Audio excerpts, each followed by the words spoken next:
Début à Téhéran de la 26e conférence internationale de vérité islamique avec la participation d'intellectuels de 102 pays, dont la Syrie. L'armée arabe syrienne continue de traquer les groupes terroristes et de détruire leurs repères.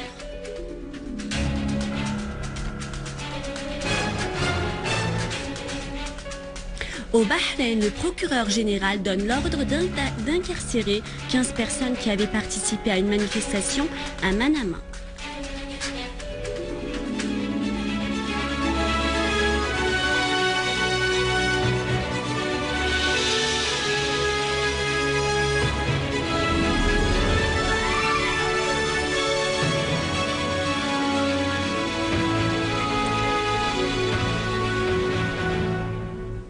Bonsoir mesdames et messieurs, voici le journal.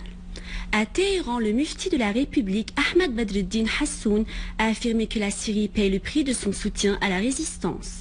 Dans une allocution prononcée devant la conférence de l'unité islamique, le mufti Hassoun a rappelé les positions de la Syrie envers la résistance. Il a précisé que ce qui se passe en Syrie n'est pas une question de changement de régime, mais la destruction systématique du pays qui a hébergé et soutenu la résistance. Il a affirmé que le gouvernement a tendu sa main à l'opposition, mais celle-ci l'a rejetée sous l'influence politique de certaines capitales de l'Occident colonialiste. De nombreuses personnalités religieuses de l'Iran et 202 pays islamiques participent à cette conférence de 2 jours. Le député libanais Talal Al-Salam, chef du Parti démocratique, a retiré son refus total à toute intervention étrangère en Syrie, soulignant qu'il n'existe pas de solution en Syrie que celle basée sur l'accord des différentes composantes du peuple syrien afin de réaliser la réconciliation et la solidarité. Arslan a mis en garde contre les répercussions des événements en cours en Syrie sur le Liban, appelant les habitants de Jabal al-Arab, les Syriens et les Libanais à se tenir fermes face aux complots occidentaux. Le comité populaire palestinien pour la défense de la Syrie, présidé par le résistant Bassam al-Shaqqa, a lancé une campagne de dons du sang pour soutenir les héros de l'armée arabe syrienne.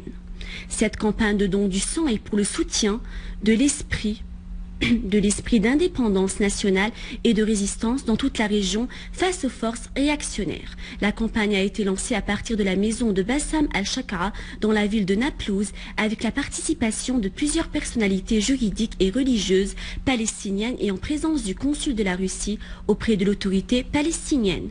Les participants ont souligné que la bataille de la Syrie est le combat de tous les nationalistes arabes, des progressistes et des libéraux dans la région du Proche-Orient.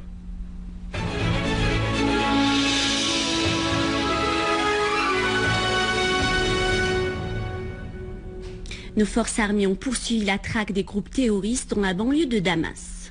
À Dalaya, une unité de l'armée a pris le contrôle des régions de Dawar al-Zaytouna, al-Makaber, des écoles de la municipalité et du tribunal et a liquidé les membres d'un groupe terroriste dans la région de Shredé, dont le mufti des groupes terroristes. Toujours à Dalaya, une unité des forces armées a découvert 3 tunnels utilisés par les terroristes pour leur déplacement et le transport des armes et des munitions.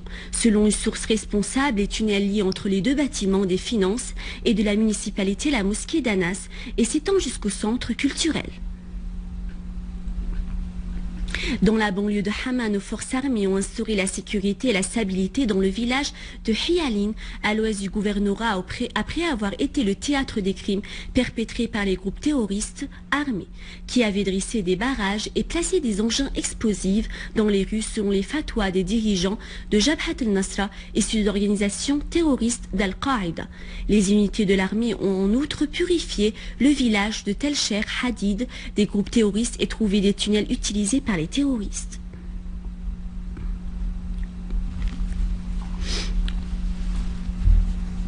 Au gouvernorat de Hama, l'association de la jeunesse et des étudiants de la ville de Salamieh ont lancé une campagne de bénévolat pour la réhabilitation des écoles détruites ou endommagées par l'explosion terroriste qui a secoué la ville jeudi dernier. Les étudiants ont à nouveau signalé que la volonté de vie des Syriens est plus forte que la terreur. Pendant ce temps, Ali Haïdar, ministre de la Réconciliation nationale, s'est rendu sur le lieu de l'attentat terroriste pour s'informer des dégâts et contrôler les travaux en cours pour la réhabilitation et la restauration des bâtiments détruits. À Homs, nos forces armées ont liquidé les membres d'un groupe terroriste stationné dans le quartier de Wadi Saïe et qui avait commis des actes criminels contre les habitants et leurs propriétés. Nos forces armées ont également démantelé un certain nombre d'engins explosifs plantés par des terroristes dans ce quartier. Dans le gouvernorat de Hasake, les habitants et les activités populaires et religieuses ont observé un sit-in devant le palais de la justice pour réclamer la fin des enlèvements et des pillages perpétrés à l'encontre des citoyens par des groupes terroristes armés. Les participants ont mis en garde contre le danger de l'appui du Golfe et de l'Occident au terrorisme en Syrie, ce qui contribue à la propagation de l'idéologie terroriste extrémiste dans toute la région et menace la stabilité et la sécurité de ces peuples.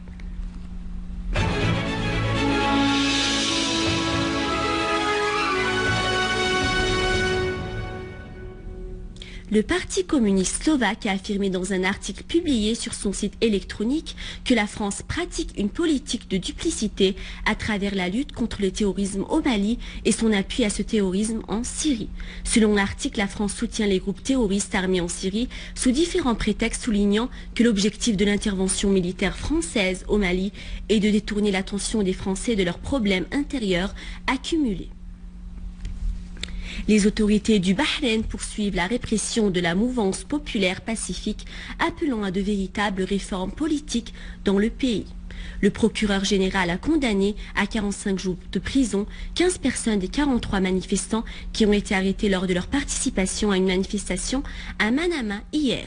Ces 15 personnes sont accusées d'avoir participé à un rassemblement et d'avoir incité à des marches illégales.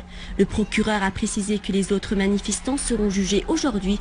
Vendredi dernier, des centaines de manifestants ont défilé dans une marche pour exiger une solution politique à la crise au Bahreïn et une transition vers un régime démocratique dans le pays.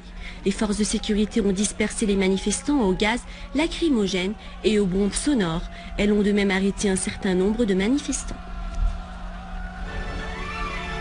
À la fin de ce journal, je vous rappelle les principaux titres. Début à Téhéran de la 26e conférence internationale de nullité islamique avec la participation d'intellectuels de 102 pays dont la Syrie. L'armée arabe syrienne continue de traquer les groupes terroristes et de détruire leurs repères.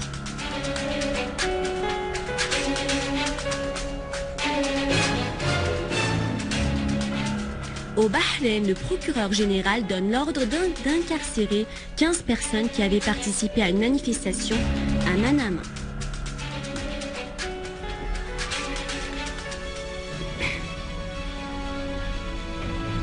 Je vous rappelle que vous pouvez consulter nos sites internet siaonline.sy pour revoir ce journal et davantage d'informations. C'est ainsi que s'achève notre journal. Je vous remercie de votre fidélité. Au revoir.